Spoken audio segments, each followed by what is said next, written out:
বাসায় বসে বানিয়ে ফেলো দুর্দান্ত মজাদার বারবিকিউ চিজি পিৎজা। এই পিৎজাটা বানানো খুবই ইজি। তো ফার্স্ট অফ অল আমি একটা ডো নিয়ে নিয়েছি। ডোটা আমি বানিয়েছি আটা দিয়ে। তোমরা চাইলে আটা দিয়েও পিৎজা বানাতে পারো, সেটা কিন্তু খুব ভালো হয়। অনেকেই বলে আটা দিয়ে পিৎজা ভালো হয় না, বাট আটা দিয়েও পিৎজা খুবই ভালো হয়। আর ভিডিওটি শুরু করার আগে সবাই প্লিজ আমার চ্যানেলটিকে একটি সাবস্ক্রাইব, লাইক, কমেন্ট এবং শেয়ার করে দিবেন। তারপর আমি তার ডিরেক্ট তাওয়াতে বসিয়ে দেবো, তাই একটা তাওয়াতে আমি একটু তেল ব্রাশ করে নিয়েছি। তারপর ডোটা একটু সাইডে দিয়ে উঁচু উঁচু করে দিয়ে মানে তাওয়ার উপর দিয়ে দিব। ডোটা আমি অনেক পাতলা করেছি, যেহেতু ইস্ট ইউজ করেছি ডোতে এমনিই ফুলে যাবে। তারপর যেন ভালোভাবে না ফুলতে পারে ডোটা, এই জন্য আমি কাঁটা চামচ দিয়ে একটু করে নিয়েছি। আর আমার কাছে পিৎজা সস ছিল না, তাই টমেটো সস দিয়েছি। টমেটো সস দিয়েও কিন্তু পিৎজাটা খেতে অনেক মজা হয়েছিল।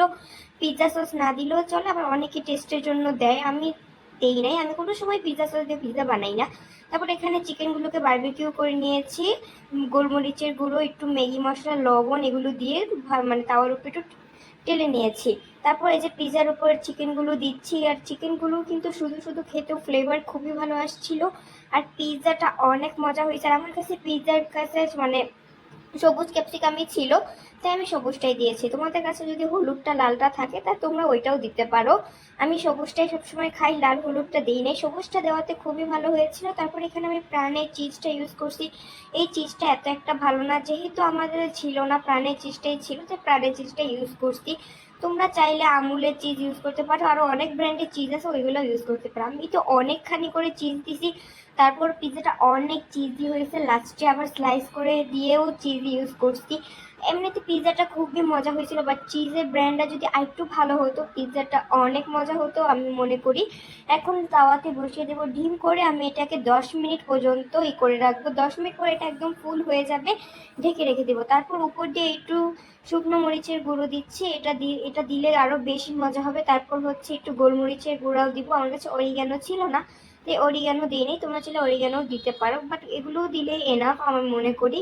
পিৎজাটা দেখো আর অর্ধেক হয়েছে, চিজ এখনো গলেনি, তাই এখানে আবার আমি চিজ দিচ্ছি। আমি দেখতে পাচ্ছি যে চিজ এত একটা হয় নাই, বাট পিৎজাতে যদি চিজ না হয় একদমই খেতে ভালো লাগে না। তাই আমি আরো স্লাইস করে চিজ দিয়ে দিয়েছি। তোমরা এখানে স্লাইস করা চিজ কিনতে পাওয়া যায়, ওইটাও ইউজ করতে পারো। ওইটা দিলে আরো বেশি চিজি হয়। ওইটাও আমার কাছে ছিল না, আমার কাছে এটা ছিল, তাই আমি এটা দিয়ে বানিয়েছি। তাও খেতে কিন্তু খারাপ হয়নি, খুবই মজা হয়েছে। এটাকে আবার আমি কিছুক্ষণ 2-3 মিনিটের জন্য ঢেকে রেখে দিব। এখন পিৎজাটা পুরো রেডি। তোমরা জাস্ট দেখো পিৎজাটা দেখতে কতটা ভালো হয়েছে এবং খেতে এত মজা হয়েছে। তোমরা যারা আমার মতো পিৎজা লাভার আছো তারা একবার হলেও এটা ট্রাই করো।